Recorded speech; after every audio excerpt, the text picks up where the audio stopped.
Bonsoir à toutes et à tous et bienvenue à cette nouvelle édition du journal sur Passo Green TV, média leader en matière d'information dans le domaine de l'environnement. Les titres.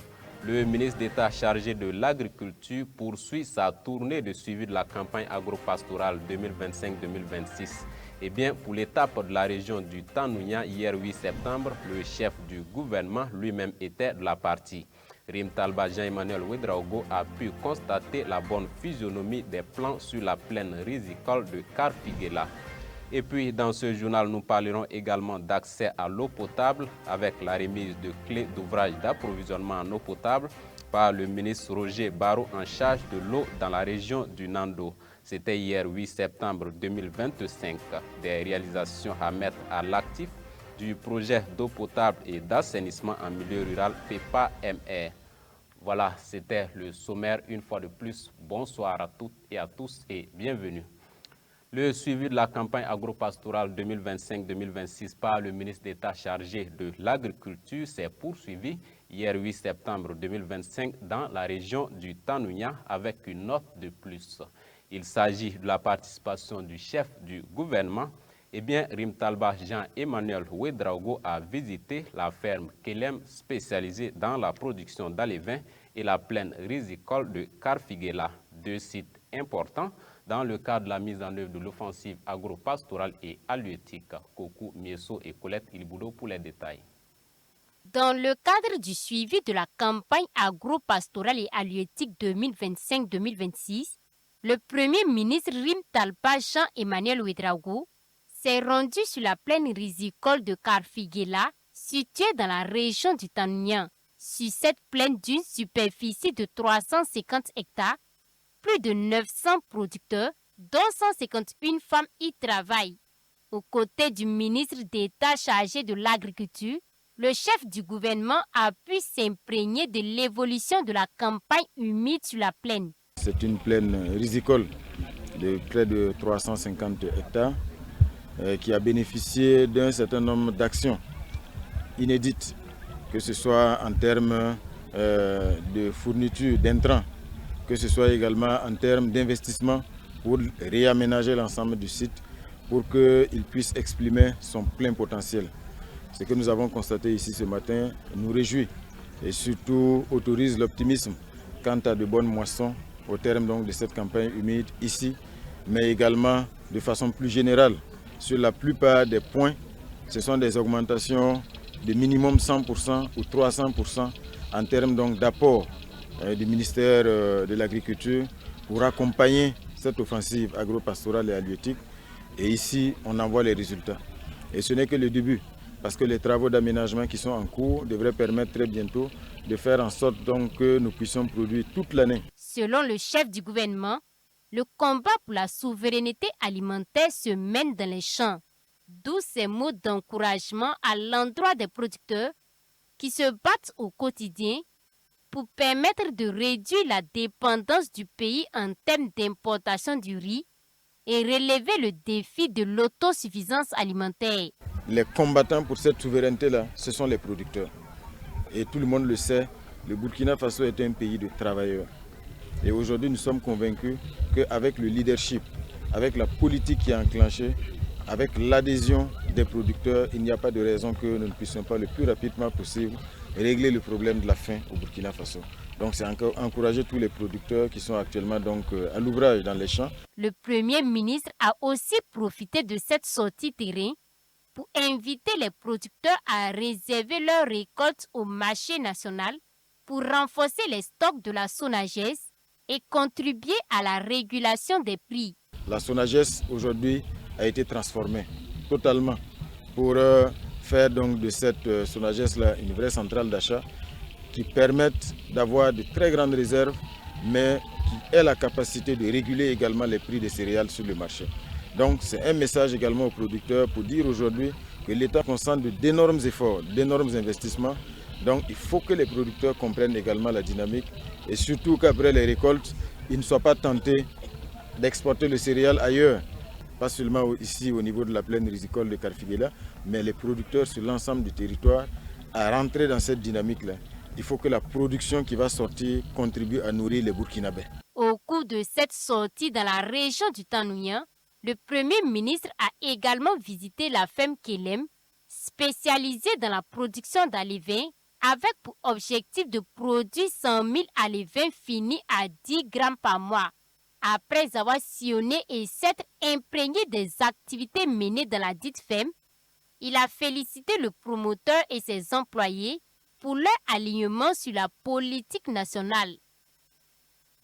Toujours dans le cadre du suivi de la campagne agro-pastorale 2025-2026, le ministre d'État Ismaël Sombié était le 6 septembre dernier à Samorougouan, dans la commune de Kongolikoro. Il est allé constater l'évolution de la campagne sur la plaine risicole de la dite localité. Eh bien, les précisions annoncent de récoltes prometteuses sur les 700 hectares de la plaine. À Kongolikoro, dans la région du Guiriko, la campagne agricole humide 2025-2026 bat son plein. Le ministre d'État chargé de l'agriculture, le commandant Ismaël Sombié, s'est rendu sur place le samedi 6 septembre dernier pour voir l'évolution de la campagne dans cette partie du Burkina.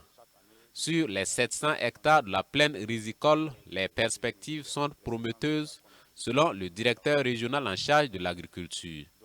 Plus de 3500 tonnes de riz sont attendues pour cette campagne. La campagne se déroule très bien au niveau de la région du Guiriko et les objectifs assignés à notre région, nous sommes sûrs et certains de pouvoir les atteindre. Et pour le bas-fond que nous avons visité et qui fait environ 700 hectares, et nous attendons une production de 5 tonnes à l'hectare, donc pratiquement 3500 tonnes qui est attendue seulement pour la plaine de Kongolikoro. L'accompagnement de l'État aux producteurs agricoles s'est renforcé cette année. Le directeur régional en charge de l'agriculture a indiqué à cet effet que dans la région du Guiriko, l'impact est visible auprès notamment des 755 riziculteurs exploitants de la plaine de Kongolikoro. Chaque année, le ministère met à la disposition des producteurs et des productrices de la région du Guiriko des semences améliorées et aussi des engrais minéraux. Cette année, nous sommes très confiants que ce qui a été déjà mis à la disposition des producteurs est pratiquement le double par rapport à l'année passée, ce qui a été fait. Les producteurs ont reçu déjà la semence améliorée, comme je l'ai dit. Ils ont reçu du MPK et de l'urée. Les bas-fonds ont été aménagés, les périmètres irrigués ont été réhabilités, d'autres ont été aménagés. Donc déjà, je pense que la physionomie est déjà très bonne. Au terme de sa visite, le ministre d'État en charge de l'agriculture a félicité les producteurs pour les résultats déjà engrangés et insisté sur l'importance d'une bonne planification de la récolte afin d'assurer le succès de la campagne 2025-2026. Nous parlons à présent de la mise en œuvre du projet d'eau potable et d'assainissement en milieu rural PEPA-MR. À ce titre, le ministre de l'Environnement, de l'Eau et de l'Assainissement a procédé ce 8 septembre 2025 à la remise officielle de clés d'ouvrage d'approvisionnement au profit de 3 villages de la région de la province du Sanguier, région du Nando.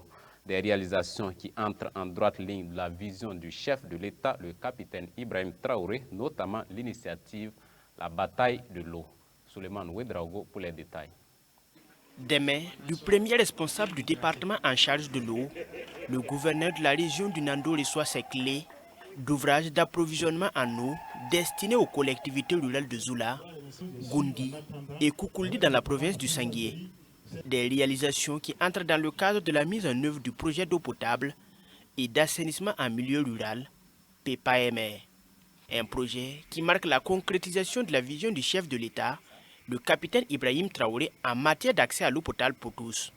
Alors, pour s'enquérir de l'effectivité de la mise en œuvre de ce projet, aux côtés de ses collègues des départements en charge de la justice et de l'action humanitaire, cette sortie du ministre Roger Barrot se veut un suivi des sentiers déjà réalisés ou en cours de réalisation. Depuis que nous courons ce matin, vous avez pu voir qu'ici, dans la région de Nando, on a brisé ces frontières-là dans certains villages. Donc on est passé à Koukouldi, là où nous sommes actuellement. On était à Goundi pour voir un chantier qui n'est pas finalisé. On était dans un autre site où c'est finalisé. Donc on a tourné le robinet dans les domiciles, l'eau a coulé. On a tourné le robinet dans les bonnes fontaines, en milieu rural, l'eau a coulé. C'est le résultat du projet PEPA-MR qui est mis en œuvre par le ministère de l'Environnement. Et c'est la matérialisation concrète de l'initiative Bataille de l'eau du camarade président, le capitaine Ibrahim Traoré, qui veut que nous travaillions effectivement à briser les frontières en matière d'accès à l'eau potable, qu'on soit en milieu urbain ou en milieu rural. ces réalisations, c'est au profit de plus de 39 600 personnes. Si le chantier de Goundi affiche un taux d'exécution de 94%, à Zoula et Koukouldi, des ménages bénéficient déjà d'un accès à l'eau potable à travers de bonnes fontaines ou des branchements à domicile, passant désormais le taux d'accessibilité à l'eau potable de 77 à environ 82% dans la région du Nando. Il y a une bénéficiaire qui nous a dit qu'elle se sent citadine parce qu'elle a l'eau potable chez elle.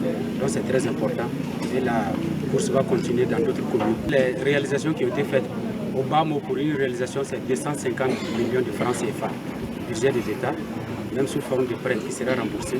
Donc on les a invités à une bonne gestion. Et cette gestion-là, il y a des fermiers qui sont commis à cette tâche avec un cahier de charges.